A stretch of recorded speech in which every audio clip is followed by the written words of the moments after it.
This station will assess the candidate's ability to establish an intraosseous infusion in a pediatric patient. There are no additional rescuers required for this skill. Candidates have 6 minutes to successfully initiate the IO infusion and properly adjust the flow rate for the given scenario.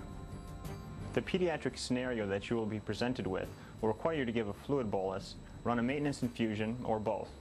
Knowing your landmarks on the pediatric patient and your pediatric IV drip calculations, success at this station.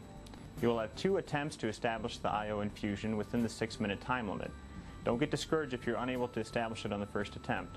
Simply explain how you would remove and dispose of the IO needle and then try again.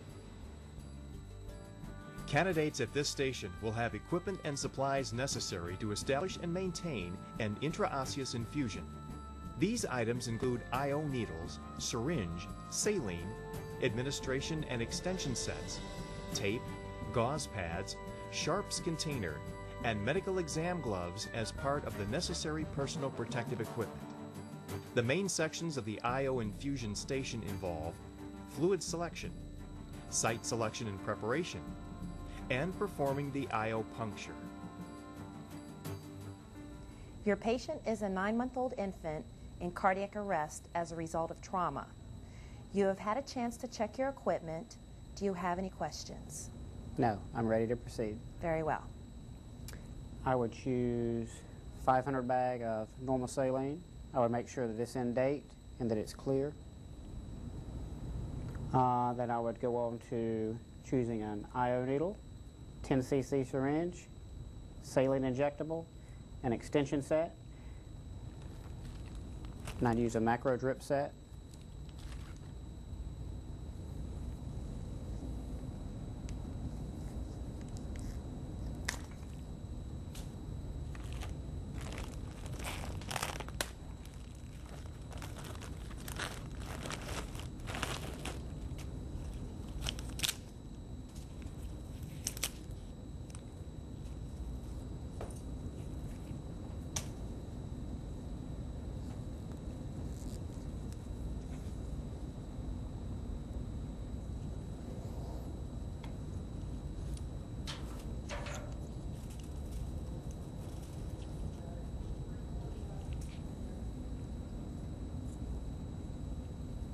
Go ahead and tear my tape.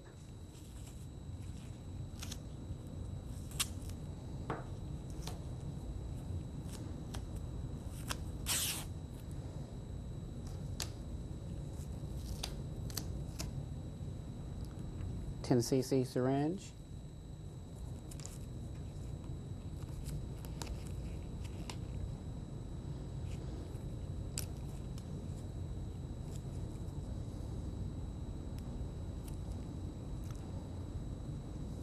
Drop saline to flush, 10 cc's.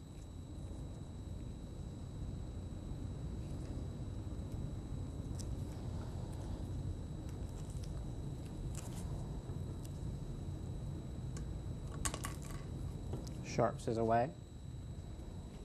I'm flushing my extension set.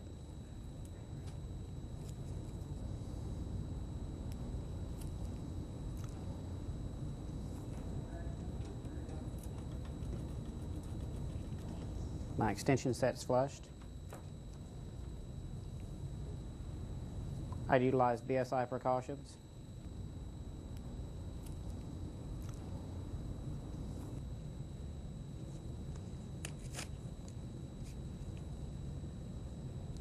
Cleanse the site.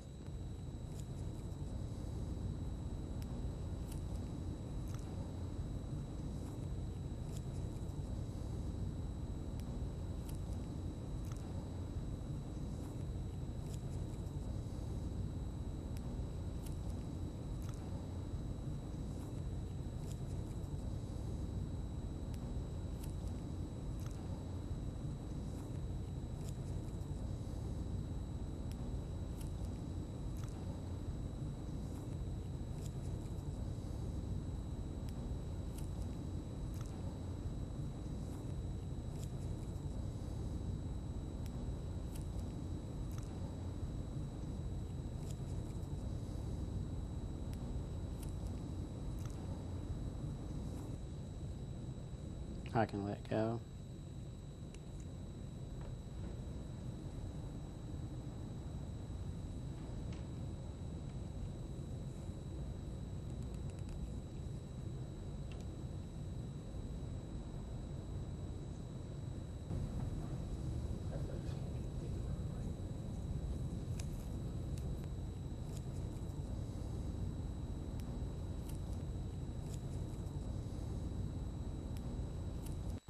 The IO appears secured. Is there anything else you'd like to add? No, I'm finished. Thank you. The station is complete. Begin the station by selecting the proper IV fluid for the patient's condition. Select an IO needle, syringe, saline, and extension set. Select the appropriate administration set and connect it to the IV bag. Fill the drip chamber and flush the tubing. Prepare tape. Verbalize BSI precautions. Palpate the anatomic landmark for the IO puncture and cleanse the site. Stabilize the tibia. Insert the needle at the proper angle and advance it with a twisting motion until a pop is felt. Remove and dispose of the stylet. Attach the syringe and extension set and aspirate. Inject saline to ensure proper placement of the needle. Connect the administration set and adjust the drip rate as appropriate. Secure the needle with bulky dressings and tape. With the scenario complete, the examiner checks the candidate's performance against the critical criteria for the station. The critical criteria for this station that would have resulted in failure were failing to establish a patent and properly adjusted IO within 6 minutes, failing to take or verbalize the use of body substance isolation precautions, contaminating equipment or site without correcting the mistake, performing an improper technique resulting in the potential for an air embolism, failing to ensure correct needle placement before attaching the administration set, failing to establish an IO within 2 attempts, performing an IO puncture in an unacceptable manner, failing to dispose of the needle in a proper sharps container, and performing a dangerous or harmful procedure. At this station, you might get a scenario such as a severely dehydrated child or one in cardiac arrest due to trauma. You must be proficient in the steps to rapidly initiate an IO infusion and equally proficient in your pediatric IV drip calculations.